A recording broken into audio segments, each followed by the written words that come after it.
So we're now going to hear from Marina Terragni. Marina is co-founder of Rad Fem Italia, founder of Feminist Post. She's the WDO, the Women's Declaration International Country Contact for Italy, the contact. She is the chair of the Gender Equality Advisory Council, which is an independent body working alongside the G7 on those issues. And she's going to give Marina welcome and thank you so much. And you're going to give an update on Italy and tell us what's happening. I mean, it's congratulations being the chair of this Gender Equality Advisory Council. It's a really important role that you're playing. And I know you won't be able to do everything, but it's fantastic that you are there at the moment. Anyway, thank you very much for coming, and over to you, Marina. Okay. And so the GEAC, Gender Equality Advisory Council, is an independent body that sits alongside the G7. In essence, it is one of those international bodies where, in addition to deciding policy priorities for Western countries, a great part of work is done on language. And you know very well how important language is for gender politics. Giacomo was born in 2018 with the Canadian presidency of G7, and at that time were introduced notes to the text saying that GEAC uses the word woman to include all who self-identify as women, including trans and cis women, two spirits, intersex. This for Canada. Today, things are changed. For the first time, this GEAC under Italian presidency, of which I'm the chair, there is no reference to gender identity and LGBTQI plus issues. This is the midterm recommendation of a few weeks ago, and we hope it will be possible to maintain this approach also for the final recommendation that will be ready at the end of the year. In this spirit, I accepted to chair the GEAC, whose table is made up of representative from the various G7 countries, as well as some outside experts. For example, I asked to include Lear Keith. Today she's here with us, and Mazi Alinejad, who, as you know, is an Iranian activist living in exile in the United States, and leads a frontline struggle for women's freedom in Iran, but also in Afghanistan and other countries where women's rights are heavily denied or under attack. Each year, the GEAC proposes some pillars, macro areas of work, and 4 macro areas have been identified this year too.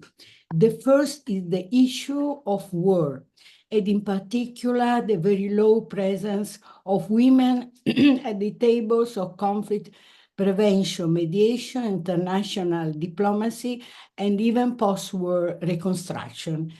International directives have existed for years with the aim to bridging this gap, but so far these directives have no brought appreciable results.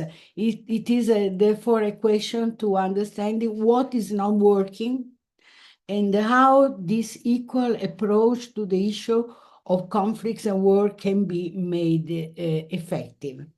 A second theme is that of care, which in a way is the opposite of war. There is the destruction here in care is a labor of love. We know that the world has an increasing need for caring relationships, need due to a strong aging of population, Western countries, but also the relationship with the environment is definitely a caring relationship. I refer, for example, to climate change. The theme of care, therefore, requires to be placed at the center of policies with investments in human and economic resources. For example, I am having this experience with my mother, incredible and hard experience, who is very, very old, my mother. Care is mainly delegated to women. Few men take it on, and this is a big problem. It is therefore a question of identifying new models of care, of shifting resources away from destruction and wars and investing them in caring relationships, of working on a better distribution of the burden of care between men and women, but it is also a question of placing high value on the skills needed for care, a great deal of emotional intelligence, an ability to solve problems, and to adapt from time to time to various situations. In the case of caring for person, the change is continuous. It is even a question of including one's caring work in professional curricula as a plus, as an added value, so that it is not, as it is today, a penalizing factor. In any case, here, as in the macro theme of conflicts, I will try to keep the point of sexual difference by speaking only of women and girls. As mentioned, gender identity does not appear in the midterm recommendation that were sent to G7 meeting in Borgo Egnazia in Apulia a few weeks ago. A third theme is Generation Z, Z generation. There is also best-selling texts like the one, for example, by Jonathan Haidt, but also by the one by Abigail Scheel, to tell us that the younger generation is suffering a lot.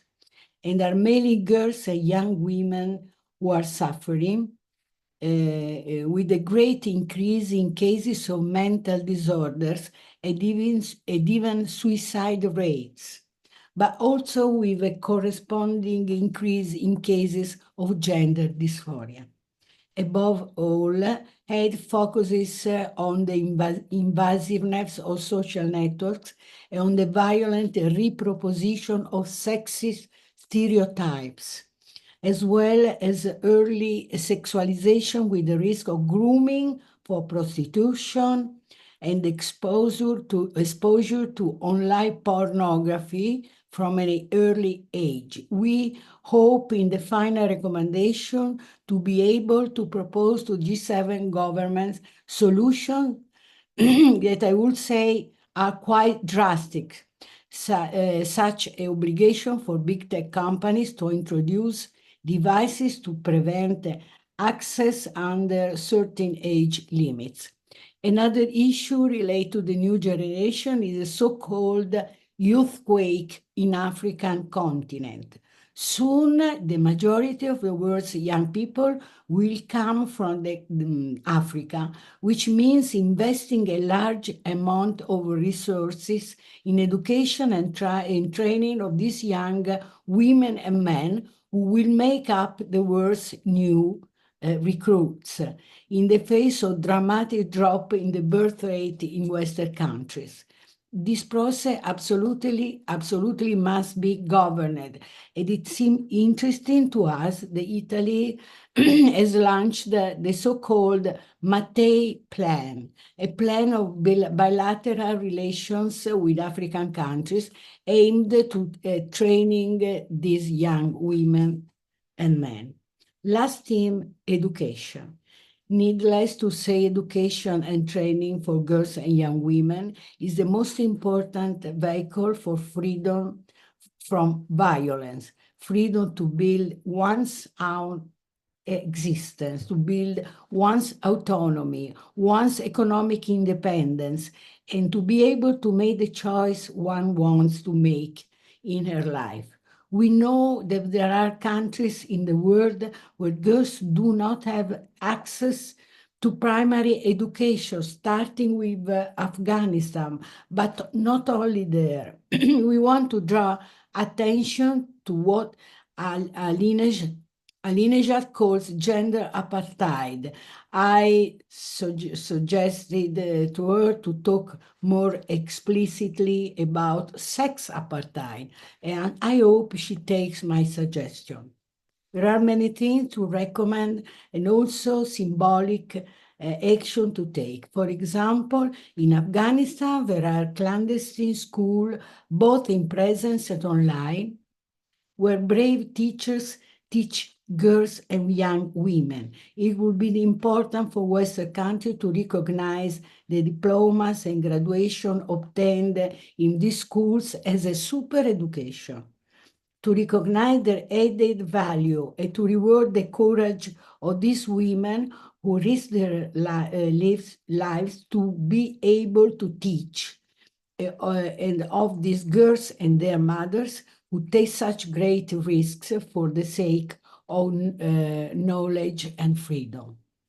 I would like to add that together with the Minister of Equality in Italiano, Eugenia Roccella, I'm working on a research project on the difference between gender and gender stereotypes, together with the large Italian Research Institute. My hope is to prove that what we call gender incongruous and gender dysphoria, on which Big Pharma and the whole allied industry make big profits, is instead to be read as a desire to free oneself definitely from gender stereotypes, with affirmative therapy reintroduce narrow gender stereotypes. Every boy or girls who wants to live freely, regardless of gender stereotypes, must be able to do so without turning to this horrible market, without having to deny his or her birth sex. In short, we need to bring back into the realm of subjective freedoms that to which the market and mindless politics are giving commercial answers. The criticism of gender stereotypes was one of the first steps of feminism and must be carried through the end. Everyone must be free to live, to dress, and to behave as they like without being trapped by the market of gender clinics. It is also a matter of giving a political reading of the growing dysphoria among girls. As you know, in 8 out of 10 cases of incongruous or dysphoria, these are girls and young women who want to escape a fate of oppression, who are fleeing from a burning home. I remember a very impressive thing a young transitioner said to me. I didn't want to become a man. I was simply terrified of becoming a woman. If for that 20% of male born who identify as women, the paraphilia key is still valid.